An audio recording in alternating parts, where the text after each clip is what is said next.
Welcome to the Jeff Knows Inc. Entrepreneurial Show with your host, Jeff Lopes. We are live on the Jeff Knows Inc. podcast. I'm your host, Jeff Lopes. I am super stoked to have on today Paul Getter. I just reached out to Paul right through Instagram, where he's all over, and he said yes. It was like a little marriage happening here. I was so stoked and happy. It was so honored. And just getting to know Paul he's a superhero fanatic, which I am as well. So a little connection there. So Paul, say hello to everybody, brother. Hey, thanks a lot, Jeff. I appreciate you connecting with me and having me on this show. Looks like you're doing amazing things. It's slowly happening. Everything's slowly happening, but it's all about networking and all about people giving opportunities. And you got 1 million followers. You could have said, Jeff, like, hey, you're new. Call me back in a year. Just you opening up the doors. That means the world, right? So I always start off our podcast by letting our guests just get a little rundown of currently where they are in their career and what they're doing. And then we just let the conversation flow. And I got a ton of stuff. I was checking up on you and from doing social media for your church. I want to talk about a lot of stuff today. So let's start off just, what are you up to now and with your company? The marketing, is it Network Marketing Nerds? Internet Marketing Nerds. Internet Marketing Nerds. So get a little rundown on all this company and how it all started up and all that. Yeah. So again, thanks for having me on the show here, Jeff. It's my privilege to be here. So again, my name's Paul Getter, also known as the Internet Marketing Nerd. I've had the privilege over the years to work with some of the top online entrepreneurs, guys like Ty Lopez, Grant Cardone, Bob Proctor, Les Brown, A-list celebrities, Fortune 500 companies, and really the list could go on and on. I've been blessed to work with some amazing people. And it started out just kind of like every other business, at home with my laptop, and has evolved to one of the probably largest internet marketing agencies out there. We have several different divisions, work with entrepreneurs, work with personal fitness trainers, brick and mortar companies. And, again, we do paid traffic, we do social media growth. A lot of things that we work with is in the course consulting, mentoring type of division. But yeah, man, it's been amazing. It's been amazing. When did this company come inception? When did it all begin? So I'm going to say about 10 years ago, and it was never like, hey, I'm going to launch this company. It was kind of like, hey, I got to pay the bills. Yeah. What can I do? And so it's just kind of one of those things where I was helping people manage their social media. It was kind of figuring out how to do ads, SEO, build websites, and, you jumped on right before the whole cuss, right before the uphill roar, right? So yeah. You're one of the pioneers in that aspect 10 years ago. I was just reading this, and we're talking this prior to going on air. What's the story with your church? That's how it all, is it somewhat how it all began with social media? You want to get into that? That's a cool story. So one of my friends was going off to college, and they said to me, they're like, Paul, you need to get on Facebook, so we can stay in contact. And again, Facebook was not really popular back then. It was just kind of, people were playing around with it. And so finally I caved in. I remember looking at it, I'm like, this is like games for kids and stuff, and I don't want to waste my time. So I caved in. I set up a Facebook page, and I remember going through there, and some businesses had Facebook pages. And I thought, maybe I'll set up a Facebook page for our church. And so I set up a Facebook page for our church, put some pictures on there, little information. And I remember a couple weeks later, this new family came to our church, and I went up to them, got talking with them. I'm like, well, where did you hear about us? And they said, we saw you on Facebook. And it was like a light bulb went on. I'm like, whoa, these are real people. They really saw me on Facebook, and they are really here. And again, it was like a light bulb went off. I'm like, businesses need to be doing Facebook. And so I started kind of progressing where I'd reach out to local businesses, whether it was a realtor, whether it was a mom and pop restaurant, and ask them, hey, can I help you with your social media? And that's where it kind of started out as like, this is a business opportunity. Yeah, that's pretty amazing. So prior to your company, what were you doing? Were you an entrepreneur? Were you working for somebody? Well, yeah. So I think even as an early child, I kind of had this entrepreneur mind. I was a kid going around mowing people's grass and raking leaves, delivering newspapers, doing whatever I can. A lot of people that, mom and dad didn't give you money. You try to do whatever you can to make 100%, money. Yeah. Most of the times it was not mischievous ways of making money, most of the times. But so I graduated college with a degree in theology, which for those that don't know is actually the study of God. And so I learned, theology, Bible studies, and things like that. And when I graduated from college, I realized that was not the very best marketable degree. I remember filling out an application for a company and they're like, "Oh, you have a degree in theology. Is that the study of rocks?" I'm like, "No, that's geology." So I worked a lot of different places, man. I worked at restaurants. I worked at grocery stores. I worked at department stores. I was working wherever I could to make money. And before kind of jumping into the entrepreneur field full time, I was working at a company as a sales position in a merchant processing company. And was that your first experience with sales, doing sales? No. So here's what's funny. When I was in high school, I worked at a telemarketing company where I sold timeshares. Matter of fact, so I was probably one of the hardest things to sell. But I was good at it. At 15, 16 years old, I had a little bit deeper voice, so people thought I was a little bit older. Yeah. And I still remember the script is like, "Hey, this is Paul Getter from Charter Club in Naples Bay, and you've won 3 days and 4 nights to a trip to the Bahamas." And that was our pitch. And so I sold people visits to a timeshare where they could get prizes and stuff. But yeah, was it one of those timeshares where everybody get a sale, they'd ring a bell, and the whole 9 yards in the office? Exactly. Yeah, it was like one of those places where if you went and visited the timeshare, you would get a free trip to the Bahamas. Yeah. And but that free trip is you'd have to fly out somewhere. You have to. Yeah. You have to pay all the taxes and the fees. Yeah.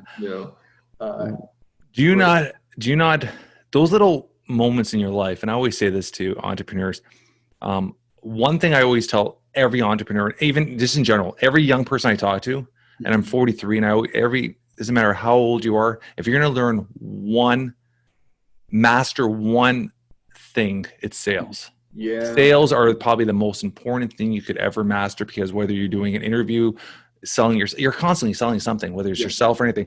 So do you feel like those moments, and I've been through it, because when I was 19, I ran a company called Millennium Bodies, which was a consulting personal training business. And I had a mentor, and this gentleman, Steve, was a sales guru. And this is, 19, 20 years ago. He was teaching me sales tactics that lately I've been studying a lot of NLP. And it is crazy with your eye movement, your commonality, stuff like that. This guy was teaching me 20-something years ago, which was sales tactics. It's insane. Yeah. And it's so critical. Do you find that all those little things you learned sales pivoted your career? Oh, yeah, absolutely. So think of this, at 14, 15 years old, maybe 16, it was an office of, I think, 20 people. I was one of the top salespersons, telemarketers, which everybody hates telemarketers. Yeah, of course. But that's what I did. And I learned so much. Number one, you learn how to take no. And I remember them teaching me things like, "Hey, you don't give up until you get 5 no's." Yeah. And you don't accept no. You're like, no is one step closer to a yes. Yes. And so it gave me kind of like a thick skin to be able to take 100%. That rejection. Yeah. I mean, if there's any career that gets a bunch of rejection, it is a telemarketer. Oh, what a question. I remember you call people up, they'd cuss you out. You call up people and they'd just be angry. They'd hang up on you right away. Yeah, they hang up on you. But, if I can make 3 or 4 sales a shift, I was making good money. Yeah, 100%. So when you started college, what were you doing hustling wise? Were you working on the side during college, or is it focused on school? Yeah, so I was doing a lot of school, but I worked with the school, and this is years ago when I was in college. They didn't have this fancy thing called the internet, Yeah. the interweb. The good old days. Do you mind me asking how old you are? I'm 46. So we're very Actually, I'm close. 45. I'm 45. See, 45. I'm so old. I can't remember how old I am. I'll be 46 in November. Yeah. So So we're only a few years apart. So yeah, we're from the same time. When I was talking about this yesterday. This is pure off topic. I was talking about this yesterday with somebody because my kids are 14 and 12, uh-huh. and my son just starting to, now he's walking home by himself. He's got a key. We got his phone, 12 years old, and he's walking home. And my wife has this, it's called a Life app. And she's following him, tracking him on her phone, walking home because on his phone. And I'm like, and we were talking about this, and I was talking to my friend about this. I'm like, when I was 10 years old, my dad, blue collar, 9 to 5, worked at Ford Motors, 2 weeks day, 2 weeks night. I had 2 weeks a month. I wouldn't see him. My mom worked at a daycare as a manager. She would be working late shifts. And I would come home, walk 6-7 blocks home, open up the door, grab a peanut butter sandwich, let the dog out, grab my BMX bike, and off playing ball hockey or base. I'd be gone, and I wouldn't come back till nighttime. There was no phones, there was no contact, there was no nothing. Yeah. And it was a great childhood. That was, I remember, again, we share stories like that, and people would think, oh, you were neglected as a child or something like that. But I remember the same thing. It's like I would get my bicycle and I would ride from my house to the beach. Was like, I don't know, 6 miles. Yeah. But me and my brother, we would ride our bikes 6 miles by ourselves to go to the beach. Yeah. And, and that was normal. We would stay out late, of course. Yeah. No cell phones or tracking you or anything like that. No, the good old days. Good old days. Yeah. So I sidetracked you there. So we're talking about college. You were working with the college, you said? Yeah. So I was actually, the college was, again, this is pre-internet, which I feel like, back when I was a kid, we didn't have this interweb type thing, but we had bulletin board systems. You remember that when it was bulletin board systems? Yeah. And you had to dial up the phone number and and all that stuff. So I was helping the college set up a bulletin board system and a network within the college. And this is a Bible college, so there was no computer programming classes or anything like that. It wasn't, you didn't go to YouTube and learn from it because there was no YouTube. Yeah. And so I remember one of the professors, he's like, hey, I found this at the library, maybe this will help. And so he gave me this big old thick book, and I learned computer programming by actually reading the book and, typing on the computer. So that was your first intro. My first intro to the nerd life. When did a bow tie come into effect? Because that's a huge part of who you are. I see all your photos, and you're always well dressed, and you're always looking sharp. Yeah, that's the first thing. I ought to be honest. I was swiping through how I originally found you. I was swiping. I heard your name in the past, but I was swiping through Instagram, and I think it was an ad or something popped up, and it was your the way you're dressed, your bow tie, your blue jacket. And I'm like, this guy. And I went and I checked you, and I started just researching, like, oh, this guy's awesome. I started following you, and I was like, so it's obviously a part of who you are now. When did this all start? Yeah, so I've always dressed with the bow tie and everything like that. No, not the bow tie, not the bow tie. So when did that start? Here's the interesting story about the bow tie is, some of my friends, they joke around with me because the glasses are not a fashion statement. The glasses are, I'm blind without them. So it's not the brand. It's ditto here. Yeah. So, but, and I've always liked, jackets like this that are kind of distinct, different and stuff.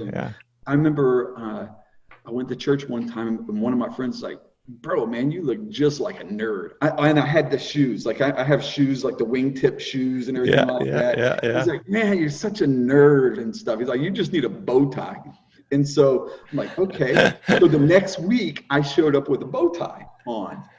And of course he's laughing at me. He's like, yeah, bro, you got the nerd look. Perfect. It's perfect. He's like, you got the shoes, the bow tie, the glasses and everything. He's like, then he starts like, you know, actually, it looks pretty sharp. I like the bow tie. And so I wore it again. And then I just kept wearing it. And I was like, I like. How many do you have in your collection now? Oh man, more than I can count. Yeah. But it started out as a joke. Yeah. You know, hey, I'm going to wear it just to be funny to him so he can make more fun of me. We were talking prior to going on air. A big part of who you are is the whole superhero realm world here. When did that all start? What age did that start in comics and all that stuff like that? Until this day, do you still collect comics? So I don't still collect comics, but I started collecting comics very, very young, you know, 7, 8 years old. I collected comics. I have a large comic book collection now. Yeah. Now what I collect memorabilia things. Normally I'm in my office. They're doing construction there today, so you don't get the effect. I call it the nerd cave. Like you got an awesome Jeff Knows Inc. studio there. Mine is a nerd cave, and I have Iron Man there. I have Captain America shield, and then I have Marvel posters all over the wall. So that's kind of like I graduated from comics to now the movie paraphernalia and things like that. It's because you have a little bit more money now. So now So it gets expensive, those things, huh? Yeah, they can be. So like my movie posters are signed by all the actors and Stan Lee and cool things like that. So that's what happens. So you're probably hardcore missing the expo this year. Yeah. I take our fan, we call it Fan Fest here, which is kind of like the Comic-Con. We have it here, which is a massive, it's got hundreds of venues. I mean, sellers and dealers, and it has artist alleys, which I absolutely love. We have it's like when we have it once a year, it's for 4 days, 5 days, and it's right before the kids hit school. And I always take both my kids. And this is like we've been doing this for 6 years. It's the last trip before we hit the school. We do our fan expo, and this year obviously everything's canceled with the pandemic and stuff, which kind of sucks, right? But So what's your favorite movie of all time? Hero-wise. Movie. So, and what's your favorite superhero? I'm just going off topic now. What's your favorite superhero and what's your favorite movie? Iron Man is my favorite and probably one of my favorite movies. Did you shed a tear when he died? No. I'm able to separate reality from fiction. But he'll be back. I think he's going to be back. Yeah, I think so too. But so I think Iron Man. The first Iron Man movie, that was really groundbreaking when it comes to like the special effects. You're talking about Robert Downey Jr., right? Yeah. All of them were pretty intense. They're really good. Yeah. So that's your go-to hero. Yeah. Iron Man. Second would probably be Captain America. I love that. You know, kind of the first Captain America was like the little kid that was bullied. And so you're more Marvel than DC. Oh yeah, more Marvel than DC for sure. Okay, very, very cool. I like my DC. I like my Superman. I like my Batman. The Dark Knight series was pretty amazing. Yeah. I think they're coming out with a new Dark Knight. Yeah. I don't know the actor. I like them, but yeah. So you have to admit that when it comes to the DC movies, they were a little bit behind when it came. Very behind. I found the best one of all of them, which was you could compare, would have to be Aquaman. Aquaman kind of broke that. I mean, before that you had like Green Lantern. No, yeah, and that's our Canadian actor you're talking down to. He did better after with his other movies, but it's because he went into the Marvel world. Yeah. Went from Green Lantern to who is it? Oh my God, I have it in my office here. My God, what's his name with the red outfit? Yeah. But interesting. So your company now, how many employees do you have? Do you have any partners? Are you on your own? How does this all work? Yeah, so it's interesting when people always ask me, how big is your company? And it's kind of like, well, define how many people are working with us? Yeah. Essentially, so do you have a partner? I always ask everybody, do you have a partner, or are you sole? Yeah, so in one of the divisions of the company, I do have a partner, but our company has like multiple divisions. So you have so you essentially have an umbrella company, and then you have your divisions under it. Yeah. Very, very cool. So that's really structured well. Smart, good for you. That's good. So I have divisions, like one is for real estate, and then I have one that is for personal trainers and those in health and fitness. Another is in the entrepreneur space for those that have courses and products. And then I have a division that is just my own personal branding. Yeah, 100%. And you're doing very well with that. What was your breakthrough moment? In every company, there's that breakthrough moment where you get the right client or the right deal. What was the breakthrough moment? It was like, okay, this is stuff's really happening now. This company is really getting in the right direction. When was the breakthrough moment for you? Yeah, so I think my very first big client, when I realized, okay, there's huge money to be made here. I remember I would listen to XM radio, and and up until this time, I was doing lead generation. I was doing helping people grow their social media. I was doing a little bit of everything, making good money. Yeah. But I remember I would hear this guy on XM radio, and he had an advertisement where he was a financial consultant or something like that, and it would say at the end of it, go to my website and get my book for free. Just cover the shipping and handling. And I remember I went to his website. I'm like, this website is horrible. Nothing was optimized properly. I looked at it. I'm like, he's doing great on the radio, but when he sends people to the website, it's not too good. So I would hear this ad 2-3 times a day. So I called up XM Radio and I said, how much does it cost for a 1-minute ad on this station? And they're like, $3,000 a minute, something like that. And I was like, wow, this guy, I started doing the math. I'm like, this guy could be spending $10,000 a day on this ad, and he's sending people to a website that is junk. And so I began to try to reach out to the individual of this company, began to try send emails. They ignore me, and I found him on Facebook and sent him a message on Facebook. Look, I can really help you out. You need to optimize your site. It's probably a huge opportunity to do traffic on Facebook and social media platforms versus just strictly radio. He kind of brushed me off as like, hey, we're doing it this way. It's working fine. No big deal. That's the challenge, is when someone's doing good, it's hard to convince them that they can be doing great. Yeah. So what I did is I made an ad. I went to his profile and I found a picture of him at Disney World with a goofy hat on. I took that picture, put his name on the ad, and then put my phone number on the ad. And then I found out, okay, this is where he lives. This is his age. Here's his interest. Because you can see all of that on Facebook. Yeah, it's crazy. And so I set up an ad that was targeting him. And so within 48 hours later, I get this message on Facebook Messenger. And it says something like, Paul, this is really creepy, but I want to talk to you.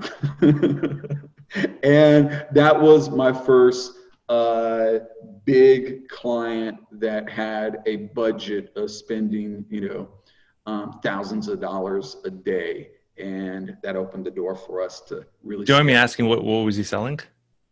He was a financial consultant where he would send people his book for free, and it was about financial consulting, different things like that. And then he would get them on a phone call, get them in 401k plans and different things. It's so incredible when you actually you look back and think of the little things that happen in a business. And like you said, if you didn't actually take the initiative to do that, which a lot of people don't take the initiative. And taking that initiative, this should be a lesson for everybody learning, young entrepreneurs. Like, if you see an opportunity, take initiative and don't think things are going to come to you. A lot of entrepreneurs, especially the newer generation, they have that mindset where they've been given everything by their parents, and they have that mindset where it's like, I've started this business. I need my customers to come to me. They don't understand that sometimes it's that one break where you got to go out and get that customer, go out and get those individuals and hustle and push and push and push to get it right. So it's a great little lesson you just said there, because it's that little moment. If you probably forecast and change your whole business, right? Absolutely. It just opened up your eyes to a bigger market. It opened your eyes to utilizing 100%. Yeah, which is pretty amazing. Congrats on that aspect. So you've worked with Taz Lopez. You've worked with a big group of individuals that have massive followings, big business coaches. How do you find the level of working with these? And do you find that some are harder to work with? Do you find there's some are easy to work with? Like, or is it very individually? Yeah, so all the people that I have worked with have been amazing individuals, very easy to work with. I love them. I appreciate them. Yeah, it's awesome. Nothing negative to say about anybody. No, I wouldn't ask you to, but yeah, of course. But no, so, it's interesting. So yeah, I've worked with, let's take two individuals, for example. I worked with Ty Lopez and Grant Cardone, which are two of the biggest names in the entrepreneur space, which are amazing guys doing incredible things. But they are two different types of individual. You got guys like Ty Lopez, where Ty Lopez is just, he's a more of a casual business guy, where, you might look at him and think his mentality is the 4-hour work week, that type of stuff. And then you've got guys like Grant Cardone, where if you're not working 80 hours a week, you're a lazy bum, so you learn the different types of personalities and the different strategies and the ways that they operate. And you can't really say that one's right and one's wrong. That's just who they are and who their personality is, and the way that they operate the best. So it is definitely, I can learn, okay, this is how he does it. In working as having clients like that, you almost learn how to be a chameleon, where 100%. This guy, I have to work this way. I have to work fast. This guy, I have to test. This guy, I have to just take action and don't worry about testing. So you kind of have to be a chameleon and adapt to their personalities and the way that their business and how they operate. Yeah. Growing up, do you have any brothers and sisters? Yes, I have one brother. And is he in the workspace, or is he an entrepreneur? Yeah. He's an author. Has written a couple. Oh, amazing. Yeah. He's 6 years older than me, and he's served in the military for 8 years, and somewhat of an entrepreneur. And did you have any other entrepreneurs in your family, parents or anything like that, uncles, anybody that kind of guided you?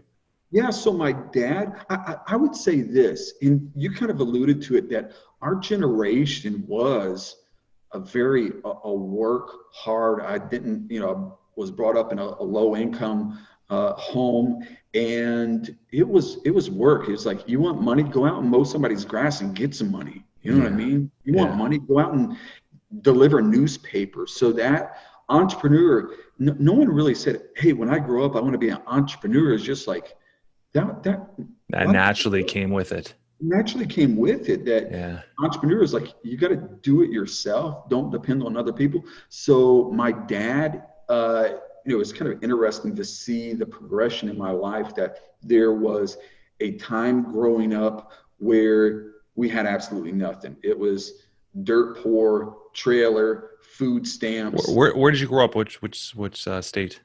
So I grew up in Florida. Okay. And we lived in a trailer for a good portion of my life, and food stamps. And this is before food stamps was a credit card. It was actually, stamps. Yeah. So there was that portion of my life, but I saw my parents go from, living in a trailer, being able to barely pay the bills, to owning their first home, to buying a home that was a duplex, and they rented out one side and they lived in the other side. Then, so they were always progressing, creating and growing. Yeah. To, my dad owned, in his later years, owned a dry cleaners, and I worked with him at the dry cleaners. So he was an entrepreneur. Yeah, absolutely, was an entrepreneur.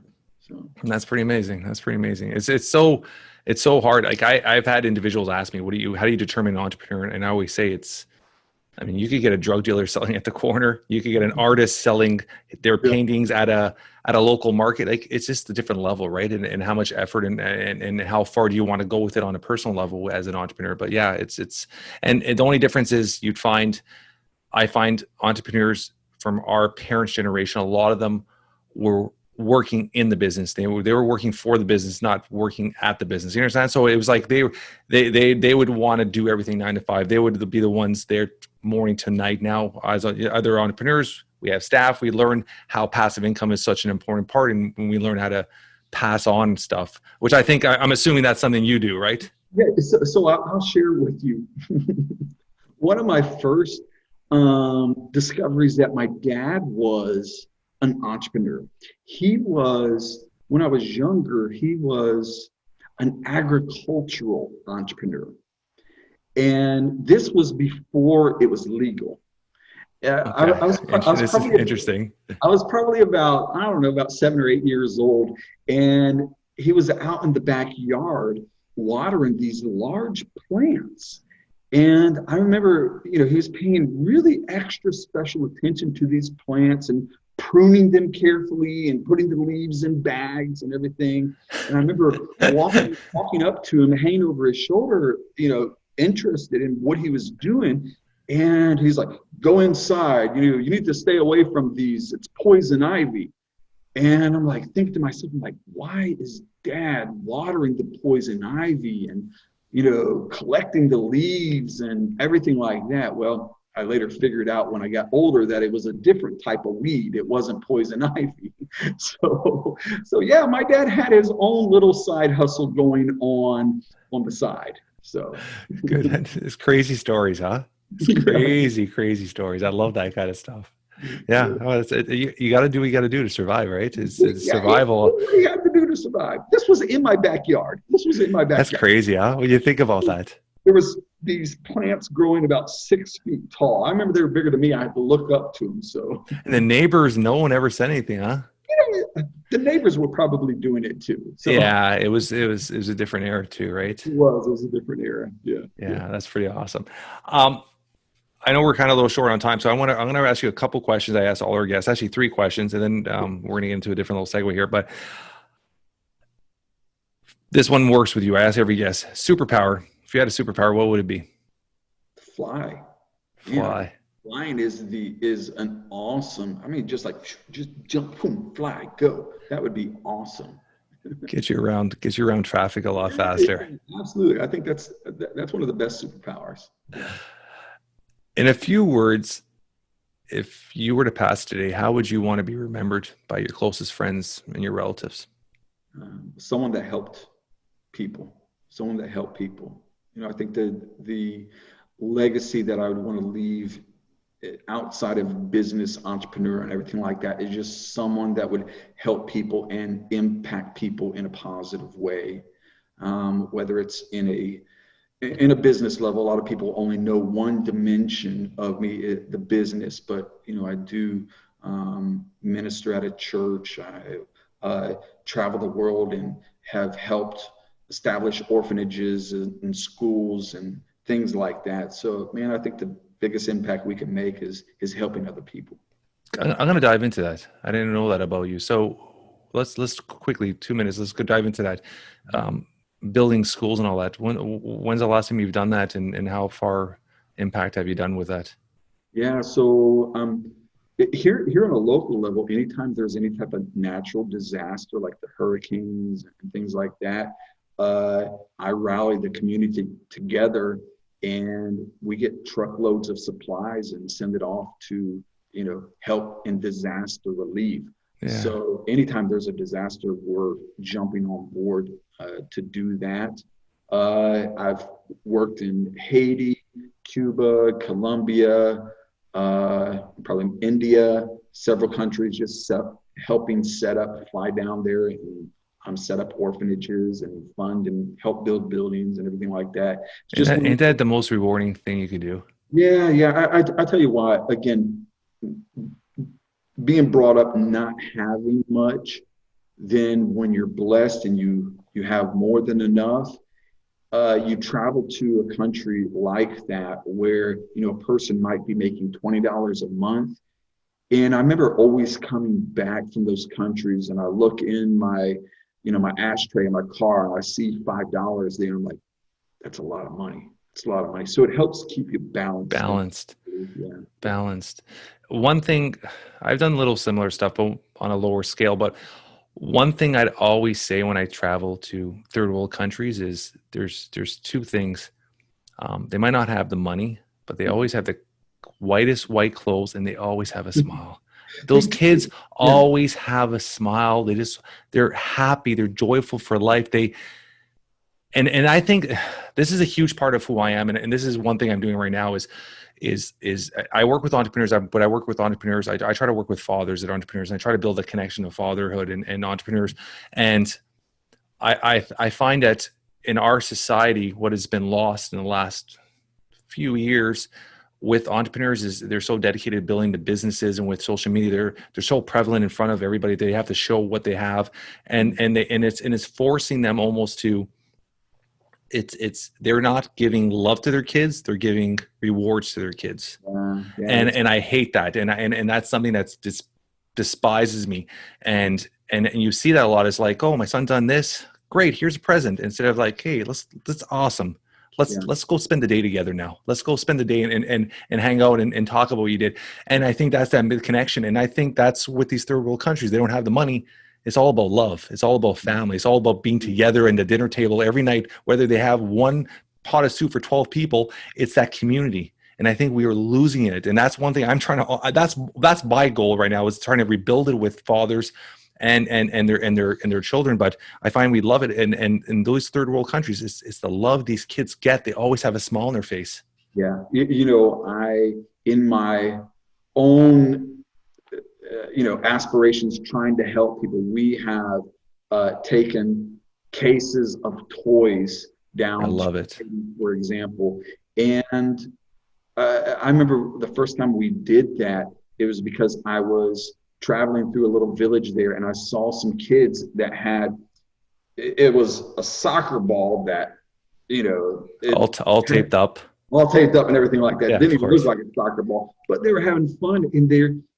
You always step back and you realize that they don't have all the things that we have, but they're happy. And so we can't necessarily try to impose our definition of happiness on those people. We think that happiness is a house, a car, yes, education, all of these. But like you said, you can find some of the most happy people when 100%. They don't have much. So happiness starts on the inside, not what you possess. That is the perfect way to end this segue. I love that. On our show notes, I'm going to put all the information. If you're an entrepreneur trying to up your social presence, we got the king here, Paul Getty, and I'm going to send all the information, how to get a hold of him, his social media links, everything like that. And honor. Thank you so much for taking the time out of your busy schedule to present on the Jeff Knows Inc. podcast. Do you have anything, last minute words you want to say to anyone? No, thank you very much for having me on the show. You're doing amazing things, and I really appreciate the opportunity to be here. Thank you, brother.